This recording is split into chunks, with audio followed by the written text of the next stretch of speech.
मणिपुर गांव में दो भाई रहते थे, रमेश और सुरेश। दोनों भाइयों की शादी नहीं हुई थी, साथ में मिलकर रहते थे और आलू की खेती किया करते थे। बड़ा भाई रमेश थोड़ा कंजूस और कपटी किस्म का आदमी था, बल्कि छोटा भाई सुरेश शांत स्वभाव और बहुत दयालु आदमी था।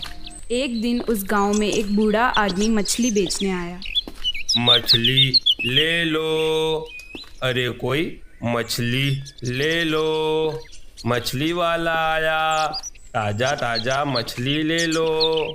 बाबा ये तो बताओ, ये मछली कितने में दिए? मुझे ये 2 जोड़ी मछली चाहिए।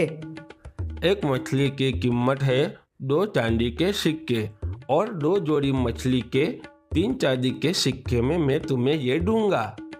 मुझे तो 2 जोड़ी मछली नहीं चाहिए बाबा, मुझे तो 1 जोड़ी ही मछली चाहिए। इसके लिए तो 2 चांदी के सिक्के बहुत ज्यादा है। मैं तो 1 ही चांदी का सिक्का दूंगा। नहीं नहीं बेटा, एक चांदी का सिक्का तो बहुत ही कम पड़ेगा, इतने में तो मैं तुम्हें ये नहीं दे सकता। बूढ़ा आदमी इतना बोलकर वहां से जाने लगता है। तभी वहां पर रमेश आ जाता है। फिर वहां बूढ़े आदमी से पूछने लगता है, क्या भाव दिया इस मछली का बुड्ढे? 1 जोड़ी मछली का 2 चांदी का सिक्का कह रहा है, मैंने 1 चांदी के सिक्के में मांगा। वो भी बहुत ज्यादा है, मैं 1 जोड़ी मछली का 2 पैसे ही दूंगा। मैंने 1 जोड़ी मछली 1 चांदी के सिक्के में मांगा तो मुझे मना कर दिया। तो तुम्हें क्या देगा? तो वो आपको 2 पैसों में कैसे देगा? बाजार में कैसे कीमत लगाते हैं वे तुम्हें क्या पता, तू खाली देखते जा मैं कैसे खरीदारी करता हूँ। क्यों बुड्ढे, ये दे रहा है कि नहीं? अगर तुम्हें कीमत ज़्यादा लग रही है तो दूसरे से जाकर खरीद लेना, मैं तो 1 जोड़ी मछली के 2 चांदी के सिक्के ही लूँगा।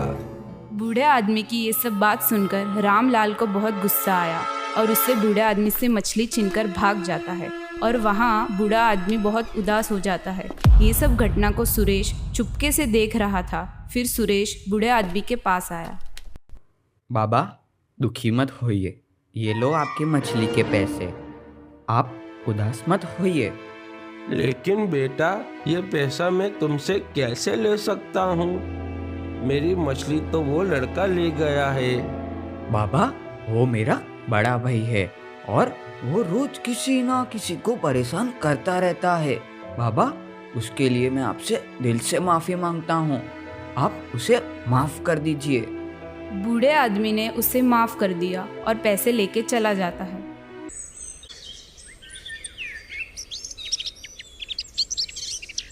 रमेश की इसी वजह से गांव वाले उसे पसंद नहीं करते थे, क्योंकि वह किसी ना किसी को परेशान करता रहता था। सुरेश की वजह से गांव के लोग मुझे अब पसंद नहीं करते।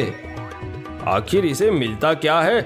लोगों की मदद करके इसका कुछ ना कुछ तो करना पड़ेगा। ओ सुरेश, कहाँ पर है तू? मेरे पास आ, आज से घर का सारा काम सभी तुझे ही करना पड़ेगा।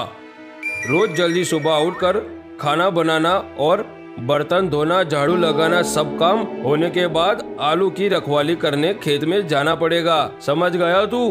सुरेश अपने भैया को मना नहीं कर पाया और वे सुबह जल्दी उठकर सुबह और दोपहर के लिए खाना बनाता और अपने लिए बर्तन में रख लेता और आलू की रखवाली करने खेत तरफ चला जाता है।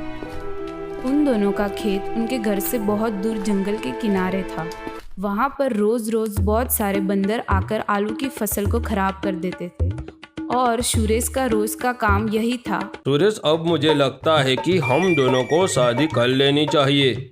तुम्हें भी घर के काम से फुर्सत मिल जाएगी, क्या कहते हो? आप जैसा ठीक समझो भैया।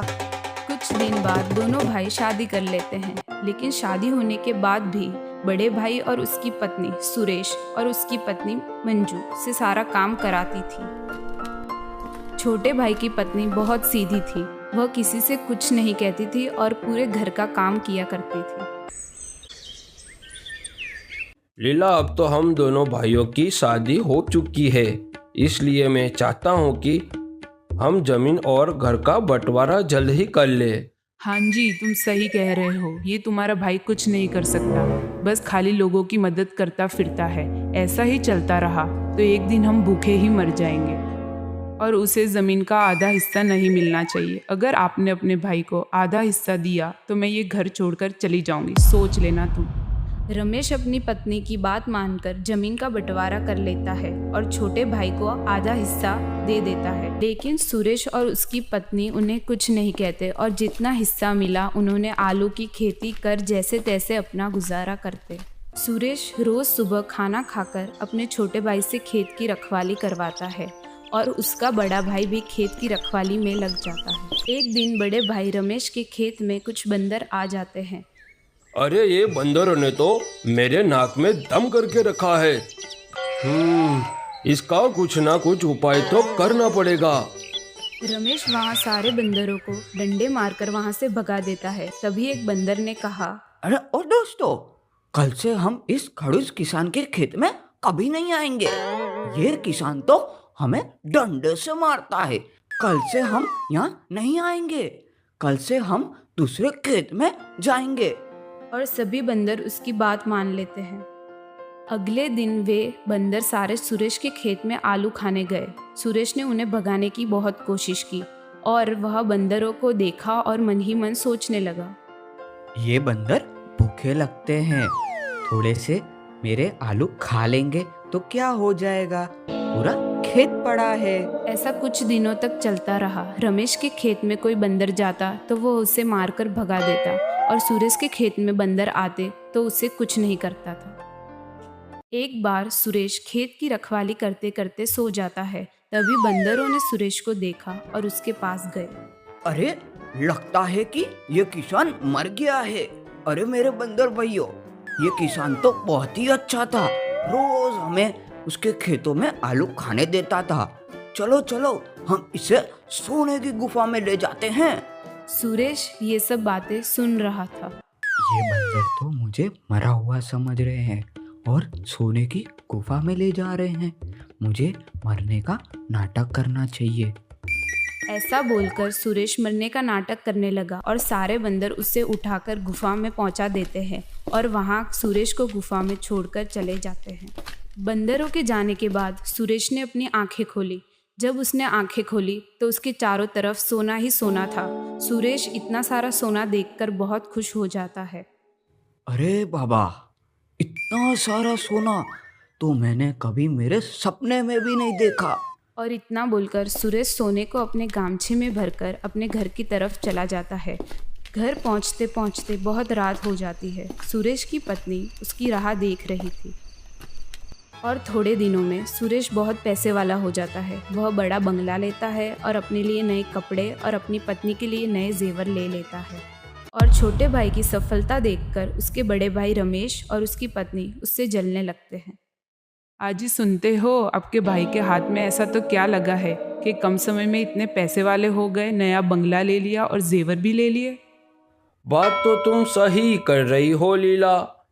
ऐसा तो क्या जादू किया है ये सुरेश ने कि इतना धनवान हो गया है मेरे से। पता तो लगाना पड़ेगा।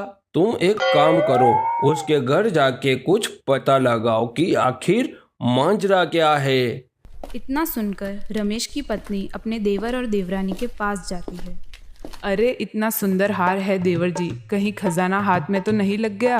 कम समय में इतना सारा सोने, नए कपड़े और इतना बड़ा घर बनवा रहे हो।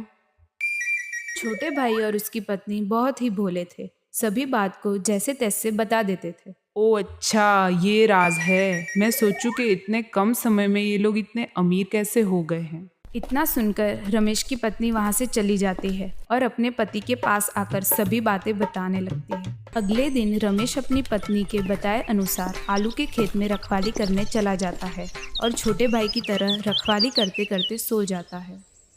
कुछ समय बाद बंदर आलू खाने आते हैं। तब बंदरों की नज़र रमेश पर पड़ी। बंदरों ने रमेश को मरा हुआ समझकर रमेश को ले जाने लगते हैं।